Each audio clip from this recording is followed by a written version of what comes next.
If you are feeling checked out, burned out, and zoomed out, you're in the right place. I've delivered over 140 virtual learning experiences in the past year, and I've learned a lot about how to reduce Zoom fatigue. So today I'm going to share with you 3 of the top tips that I share in the workshops that I do. So tip number 1, this is a really simple one. It's a $20 investment. Back off your computer and get an external keyboard. It's not normal for us to be all up in each other's business this close to our screen like most of us are if we don't have an external keyboard. So get an external keyboard so you can back off and have more space to move around and are not on top of your device. That would be tip number 1. Tip number 2, and this is my most favorite one. This is the one that when I share this with people, they're like, my mind is totally blown. There's a little feature in Zoom that if you go into your box and you look at that little blue box in the upper right corner of your picture, there's 3 little dots, and it allows you to rename yourself and do other things. But if you click those dots, there's an option that says hide self view, which will take you off the screen. Everybody else will still be able to see you, but you won't look at yourself.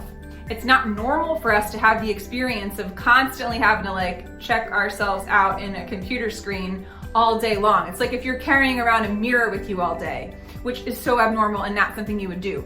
So hide your self view. This is especially helpful when you're in really small group conversations with 1, 2, or 3 people. I always do it now, and I'm able to be more focused and engaged on the few people that I'm looking at in the moment. Tip number 3, ask yourself, could this be a phone call? Does it need to be on video? I'm telling you, these days, most people are so appreciative of someone offering them the option to not necessarily jump on another Zoom call and be tethered to their desk. So ask the question, could this be a phone call? Maybe both of you could have a walking meeting together, talking to each other on the phone, like, remember we used to do that?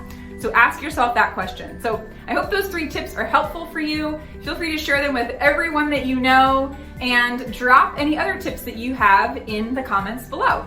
Thanks for checking this out. I'll see you next time.